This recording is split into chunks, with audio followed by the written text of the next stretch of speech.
मैं अंदाज सुन रहा हूँ, सफ़र करके हैदराबाद पहुँच चुका हूँ मैं, और सफ़र की जो कहानी है वो दास्तान जो पाकिस्तान रेलवे के करतूत हैं वो मैंने आपको बताने हैं। लेकिन एक कहानी जो पूरा रास्ता मैं देखता आ रहा था और इस शिद्दत के साथ मुझे इश्तियाक था कि मैं हैदराबाद पहुँचूँ और उस पर आपके साथ गुफ्तगू करूँ। सुनी सुनाई कहानी लग रही होगी आपको, अमेरिकन इमरान ख़ान की, यानी वही कुछ जो ट्रंप वहाँ कर रहे हैं या उनके साथ जो हो रहा है वो वही कुछ है जो इमरान ख़ान साहब ने किया।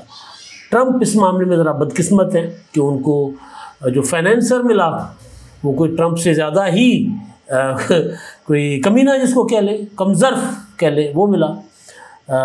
एलन मस्क, ट्रंप और एलन मस्क की लड़ाई, ऐसी लड़ाई पाकिस्तान में भी हुई थी, लेकिन उसमें फ़र्क सिर्फ ये है कि जो इमरान ख़ान साहब के जो फाइनेंसर थे या इमरान ख़ान साहब को जो वज़ीर आज़म की कुर्सी पर बिठाने वाले थे वो एलन मस्क से मुख्तलिफ थे। वो फिर उन्होंने जो कुछ कर लिया उसका ज़िक्र तक नहीं किया, हालांकि लोगों ने बड़ा उनको खंगाला। तो वो कहानी जो ट्रंप की है उसके कुछ हिस्सा और फिर जो पाकिस्तान में हो चुका वो मैंने आपके सामने रखना है। बिलावल भुट्टो ज़रदारी साहब ने ट्रंप से कहा है कि जी आप मुदाखलत करें पाकिस्तान और भारत के दरमियान जो मामला चल रहे हैं, और ख़ास तौर पर जो भारत कर रहा है, अगर आप भारत को बाज रखें, जो कुछ आपने सीज़ फायर के लिए कहा था उस पर अमल दरामद करवाएं। अगर ऐसा नहीं होगा तो फिर आपको, अगर जंग छिड़ जाती है तो फिर किसी को मौका नहीं मिलेगा बशमूल ट्रंप कि वो सीज़ फायर करवा सकें, क्योंकि इस बार अगर जंग छिड़ी तो वो सब कुछ तहस नहस कर देगी। बिलावल भुट्टो का मतलब कुछ इस तरह का था। सलमान फारूकी वो जो डॉन बने फिरते थे, कराची में उन्होंने एक नौजवान को तशद्दुद का निशाना बनाया था, सुधीर नामी नौजवान, उनकी बहन कल्पना और दूसरी उनकी मिन्नत तरले करती रही लेकिन वो बाज नहीं आया था। तो बहरहाल वो गिरफ़्तार है और सुधीर ने तो माफ़ कर दिया सलमान फारूकी को, लेकिन ज़मानत नहीं हुई। एक और ख़तरनाक कहानी काफ़ी दिनों से चल रही थी सोशल मीडिया पर, और सोशल मीडिया पर बाज़-औक़ात चीज़ें ऐसी होती हैं जिनको फिर ज़ाहिर उस तरह उठाकर चलाया नहीं जा सकता, बाज़-औक़ात सच होता है, बाज़-औक़ात झूठ होता है। कुछ दिनों से ये एक वीडियो वायरल थी और उसमें कहा जा रहा था कि एक बदमाशों का एक गैंग था जिसने एक खातून को उनके शोहर के सामने बरहना करके उसके साथ ज़्यादती की और फिर वीडियो भी बनाई। तो बहरहाल वो अब मामला पुलिस में आ चुका हुआ है, FIR आ चुकी हुई है और उसमें कहा जा रहा है कि कुछ पुलिस के मुताबिक कुछ जो 1 या 2 बंदे मारे भी गए हैं जो उसमें मुलविस थे, तो एक आधा मफरूर भी है, तो उस पर भी मैं बात करूंगा। लेकिन अब आगाज़ जो है, अच्छा मैंने ना सोचा कि इमरान ख़ान साहब पर बात करें। इमरान ख़ान साहब ने कुछ ऐसी बातें की हैं जिससे उनकी ज़हनी सलाहियत का अंदाज़ा होता है कि वो किस लेवल पर पहुँचे। लेकिन मैं अगले व्लॉग में काफ़ी और चीज़ें इमरान ख़ान साहब के मुतालिक मेरे पास आई हैं, तो वो मैं अब अगले व्लॉग में रखूँगा आपके सामने। तो जनाब गुजारिश है कि एलन मस्क और ट्रंप, सदर ट्रंप, क्योंकि एलन मस्क सदर ट्रंप के फाइनेंसर भी थे, उन्होंने बड़ा पैसा उनके ऊपर ख़र्च किया, और सबसे बढ़कर ये कि जो ट्विटर जो बाद में एक्स बन गया उसका बेतहाशा इस्तेमाल हुआ ट्रंप की हिमायत में। और अब जब मई से उनको एलन मस्क को सदर ट्रंप ने वो जो इंतज़ामिया है उसकी जो सलाहियत बढ़ाने के लिए एक डॉज नामी इदारा था उसके सरबराह उनको बना दिया था, और बाद में फिर उनको हटा दिया गया। कहा गया कि जी वो खुद एलन मस्क ने खुद छोड़ दिया है और ट्रंप खामोश रहे। लेकिन अब जो मामला जिस नहज पर आया है कि ट्रंप ने एलन मस्क के लिए कहा है कि जी वो जो एलन मस्क की कंपनी है टेस्ला, उसके साथ जो स्पेस के हवाले से जितने भी मुआहदे हैं वो कह रहे हैं और कॉन्ट्रैक्ट्स जितने भी हैं वो कैंसिल कर लेंगे। तो ज़ाहिर एलन मस्क को तो बड़ा नुकसान हुआ इससे, उनकी जो कंपनी है उसके हिस्से गिरना शुरू हो गए। तो मस्क ने भी ट्वीट करना शुरू कर दिया, और मस्क ने जो सबसे इम्पॉर्टेंट चीज़, उन्होंने जो सबसे बड़ा इल्ज़ाम लगाया है, एक तो उन्होंने ये कहा ना कि जी मैं अगर ना होता तो ट्रंप तो जीत भी नहीं सकते थे, मैंने ट्रंप को जितवाया। पेंसिल्वानिया की रियासत के हवाले से वो बात कर रहे हैं।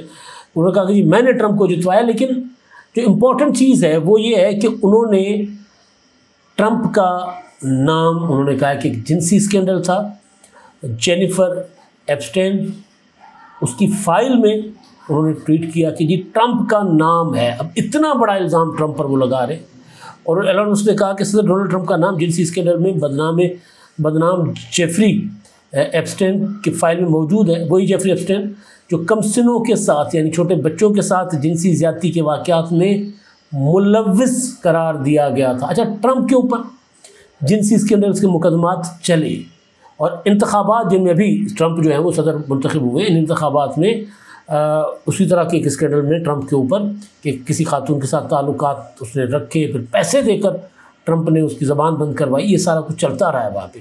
तो जिनसी स्कैंडल्स में तो ट्रंप का बहरहाल इन्वॉल्वमेंट रही है, बताई जाती रही है। लेकिन अब ट्रंप के सबसे करीबी साथी समझे जाने वाले जो एलन मस्क हैं वो उनके ऊपर इल्ज़ाम लगाते हैं, और वो जो जेफरी एप्स्टन है वो अमेरिका समेत बताया जा रहा है कि दुनिया के मुख्तलिफ ममालिक के अहम शख्सियात के करीब तरीन दोस्त भी वो रहा है, और 2019 में पुरस्कार तौर पर जेल में मुर्दा पाया गया। एक एलन मस्क ने ये इल्ज़ाम लगाया, और दूसरा मस्क ने कहा कि जी पेंसिल्वेनिया में उन्होंने कहा कि जी मैंने जितवाया था। ट्रंप ने कहा कि जी तुमने मुझे कोई नहीं जितवाया। तो एलन मस्क ने कहा ठीक है, ऐसा ही तो ऐसा सही। फिर उन्होंने एक ट्वीट कर दिया कि क्या मुतवसत तबके के लिए, मिडिल क्लास के लिए किसी नई पार्टी की ज़रूरत है कि नहीं।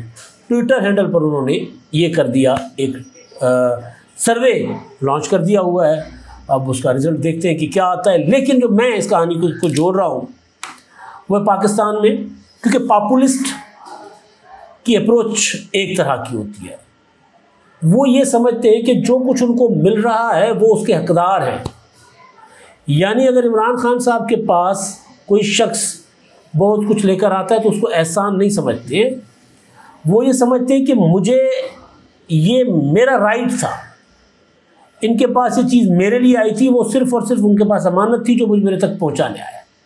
ये अप्रोच होती है पॉपुलिस्ट या बाज़-औक़ात इस तरह की ज़हनियत रखने वाले लोगों की। तो ट्रंप भी ज़ाहिर उसी का शिकार हुआ।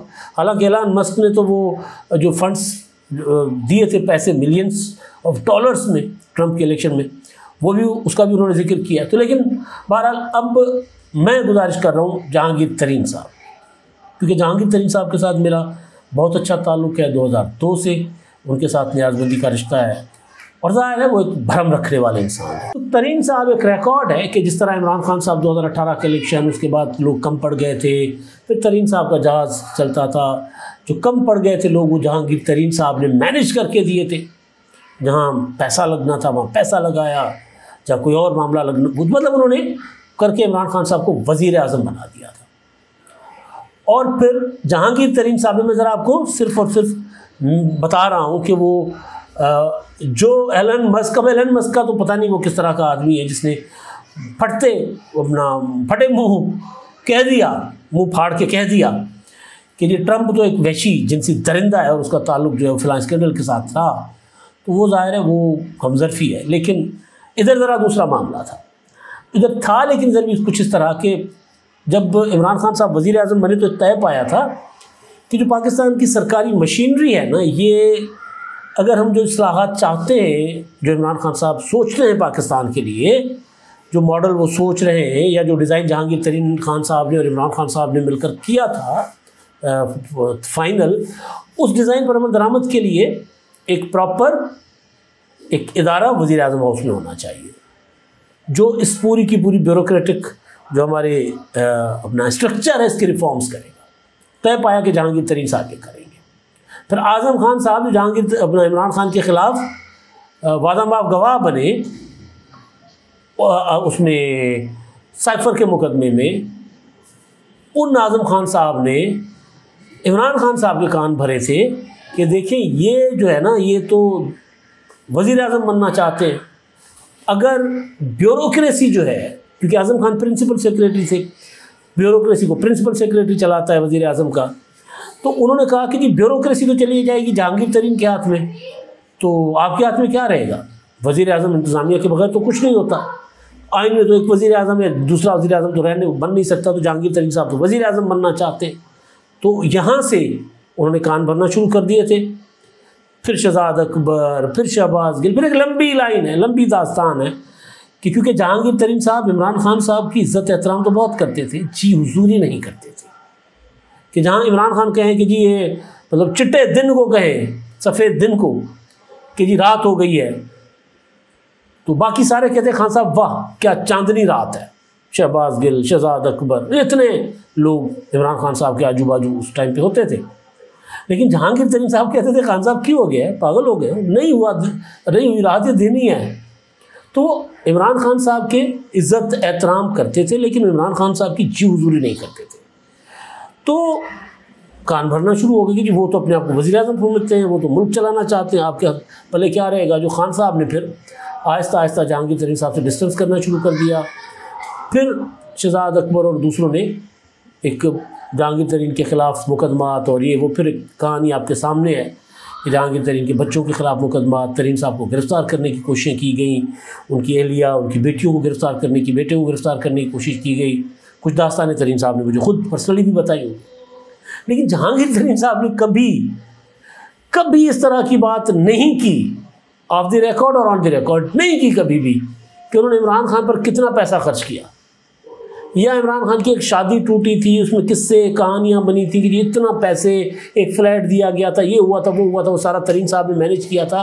कभी भी उन्होंने इस बात का नहीं जिक्र किया अपनी ज़बान से। सवाल होते रहते, लेकिन वो पॉलिटिकली ज़रूर, और वो पार्टी उन्होंने फौरी तौर पर नहीं बनाई थी, वो तो फिर 2024 के इंतखाबात में अलीम खान वगैरह को बहुत ज़्यादा जल्दी थी, और जो अलीम खान वगैरह के पीछे थे उन लोगों को जल्दी थी, तो उन्होंने पार्टी बना ली थी। लेकिन तरीन साहब को उस वक्त भी अंदाज़ा मेरा ख्याल था कि ये कंपनी नहीं चलेगी, और बाद में ज़ाहिर है तरीन साहब उस पार्टी से अलग हो गए, यानी उन्होंने रिज़ाइन कर लिया। अब वो वज़ीर-ए-आज़म की इसमें मुआशी टीम में ज़रूर है। तो वो मुमासलत में सिर्फ ये बता रहा हूँ कि पॉपुलिस्ट लीडर जो थे ना, वो अपना ट्रंप ने जो किया एलन मस्क के साथ, वही कुछ इमरान खान साहब ने जहांगीर तरीन के साथ किया। लेकिन इमरान खान को जो फाइनेंसर मिले थे वो ज़र्फ़ वाले थे, उन्होंने कभी हिसाब किताब, कभी प्रेस कॉन्फ्रेंस, कभी किताब खोल कर नहीं दिखाई। मलिक रियाज दिखाते होते अक्सर भाई कि ये देखें मैंने इफ्तिखार चौधरी को ये दिया था, और मलिक रियाज धमकियाँ देते कि मुझे अगर छेड़ोगे तो फिर मेरे पास तो 1985 से रिकॉर्ड पड़ा हुआ है कि किस किस को मैंने क्या क्या दिया। तो लेकिन इधर ऐसा नहीं था जहांगीर तरीन साहब वाली साइड पे। तो जब मैंने ट्वीट्स वगैरह पढ़ता आ रहा था, ये मुकाबला ट्रंप और मुकाबला एलन मस्क चल रहा था, ट्वीट पढ़ता आ रहा था, तो मुझे याद आ रहा था कि यार ये कितना पॉपुलिस्ट लीडर, कितना एक दूसरे के साथ इनकी मुमासलत होती है। अच्छा, जब ट्रंप साहब जो है उन्होंने एक बार फिर कोई 12वीं 13वीं बार कह दिया है कि जी मैं बड़ा खुश हूँ, बड़ा अजीम कारनामा मैंने सर अंजाम दिया है, पाकिस्तान और भारत के दरमियान मैंने करवा ली है जंगबंदी। और भारत ये बात सुन के चिढ़ जाता है, भारत ये नहीं मान रहा, हालांकि अब तो आहिस्ता आहिस्ता उस तरफ आना भी शुरू हो गया हुआ। तो उस पर बिलावल भुट्टो जरदारी साहब जो वाशिंगटन में अमेरिकन कांग्रेस से, अमेरिकन सेनेट के अरकान से, वहाँ पर यूएन के जो अपना सेक्रेटरी जनरल, सलामती कौंसिल के सदर, इस तरह यूएन में जो मुख्तलिफ ममालिक के नुमाइंदान हैं, ख़ासतौर पर OIC के, उन सब से उन्होंने मुलाकातें की हैं और इंटरव्यूज़ पर इंटरव्यूज़ किए हैं, स्काई न्यूज़ को इंटरव्यूज़, मतलब मुख्तलिफ दुनिया के TV चैनल्स को जो अप्रोच करता है उनके साथ इंटरव्यू देते हैं, और फिर अपना धाक बिठा रहे हैं बिलावल भुट्टो जरदारी साहब कि फॉरेन अफेयर्स क्या होते हैं, किस तरह सफारतकारी की जाती है। और मेरा ख्याल है कि शशि थरूर साहब को ज़रा बिलावल भुट्टो जरदारी से सीखना चाहिए। बहुत अच्छी अंग्रेज़ी आना, बहुत पार्टी करना, ये करना वो करना, ये सफारतकारी नहीं होती। सफारतकारी कुछ और उसकी रिक्वायरमेंट भी होती है। तो बहरहाल बिलावल भुट्टो जरदारी साहब ने कुछ इंटरव्यूज़ दिए और कुछ वहाँ पर तकारीब से खिताब किया। उन्होंने ट्रंप को ख़बरदार किया कि जो कमिटमेंट आपने की थी, या जो जंगबंदी जिस करवाई गई थी, हम तो अमन चाहते हैं, तो हम जंगबंदी पर तैयार हैं, जंगबंदी को कंटिन्यू रहना चाहिए, लेकिन पाकिस्तान और भारत के दरमियान जो मुतनाज़ा मामलात है उसमें अमेरिका किरदार अदा करे, हल में सालिस बने। अगर अब जंग छिड़ गई तो फिर ट्रंप को ये मौका नहीं मिलेगा, किसी को ये मौका नहीं मिलेगा, क्योंकि इतनी ख़तरनाक जंग छिड़ेगी कि सब कुछ तहस नहस हो जाएगा। इसके साथ में एक और आपको इसी बात के साथ एक और में ख़बर जो काफ़ी अरसे से चल रही थी, लेकिन अब वो ख़बर प्रॉपर मिच्योर होकर सामने आ गई है, वो ये है कि चीन ने पाकिस्तान को 5th जनरेशन J-35 स्टील्थ तैयारे और जदीद तरीन HQ-19 डिफेंस सिस्टम देने की पेशकश की है चीन ने। और हुकूमत पाकिस्तान के जो ऑफिशियल अकाउंट है वज़ीर-ए-आज़म शहबाज शरीफ के दौर में जो हासिल करदा कामयाबियाँ हैं वो जो गिनवाई गई हैं उसमें बताया गया है। और उसके मुताबिक शहबाज शरीफ की ज़ेर सदारत पाकिस्तान ने कई अजीम सफारती कामयाबियाँ हासिल की, जिनमें चीन की जानिब से 40 5th जनरेशन J-35 स्टील्थ तैयारे और फिर वो जो KJ-500 अवॉक्स और HQ-19 डिफेंस सिस्टम की पेशकश की गई है। और मज़ीद ये बताया गया कि चीन ने 3.7 अरब डॉलर के जो कर्ज़े थे मुअख्खर अदायगी उसमें हुई, वो भी उसमें शामिल है। और कोई 1 लाख पाकिस्तानियों को AI और IT में तरबियत देने के भी जो है वो चीन के साथ मुआहदा हुआ। तो ये जो J-35 है 5th जनरेशन, अब अभी फौरी तो पाकिस्तान के पास शायद ना आए, लेकिन इतना ज़रूर है कि पाकिस्तानी जो पायलट्स हैं उनकी तरबियत वगैरह हो रही है वहाँ पर। वो अगर ये पाकिस्तान ज़्यादा इक्विप्ड हो गया, इंडिया भी कोई ऐसी अहमकाना हरकत करेगा, तो फिर ये जंग, और बिलावल ने कहा बैलिस्टिक मिसाइल चलाया था, यानी वो मिसाइल जो एटमी अपना मवाद लेकर चलने की सलाहियत रखता है, वो चलाया गया था। तो उसके चलने के बाद अगर ये कोई समझ बैठे कि यार ले तो एटमी हमला हो रहा है, तो उससे पहले कि उसका एटम हम गिरा दें, तबाही हो जाती है ना। तो उन्होंने वो ट्रंप को भी ख़बरदार किया है कि भाई ख़बरदार, ये जो करवाना है जो कुछ जल्दी से करवा लें। अच्छा जी, अब एक कस्सों की हाफिज़ाबाद एक ख़बर बड़ी गर्दिश कर रही थी 2-3 दिनों से, अब उसकी FIR बाज़ाब्ता दर्ज हो गई है। उसमें ये कहा गया कि जी एक जोड़ा था, वो जा रहा था मोटरसाइकिल से, एक जगह पर रुके कब्रिस्तान में, वहाँ उन्होंने खातून उतरी तो कुछ बदमाश है उनको थप्पड़ चप्पड़ मार कर और उनसे सोना और नकदी भी छीनी, और ख़ातून को उन्होंने जिनसी ज़्यादती का निशाना बनाया और वीडियो भी बनाई, जो बाद में वीडियो उन्होंने वायरल कर ली। FIR जो है वो 25 अप्रैल का वाक़या, FIR बाद में दर्ज करवाई गई। ये बताया गया, FIR कहा गया मुतासरीन की तरफ से कि उन्हें धमकियाँ दी गई थी कि अगर आपने किसी से बात की तो फिर आपके साथ जो है वो आप सही सलामत नहीं रहोगे। ये सोशल मीडिया पर तो मुसलसल ये चीज़ चलती आ रही थी, लेकिन बहरहाल अब पुलिस का कहना है कि उसमें कुछ मुल्ज़िमान जो हैं वो मफरूर हैं, और जो एक मुल्ज़िम को के लिए कहा जा रहा है कि वो अपने गिरफ़्तार हो गया, लेकिन अपने ही साथियों की फायरिंग से वो मारा गया है। तो ये अफसोसनाक एक वाक़या था। अब उम्मीद ये करते हैं कि जो मुतासिर ख़ानदान है उसको इंसाफ मिले, क्योंकि ये भी ख़बरें थी कि जो असल सरगना था जिसने किया था वो पैसे वाला था, और उसने कोई पुलिस को रिश्वत वगैरह दे के और उसने अपना क्या कहते हैं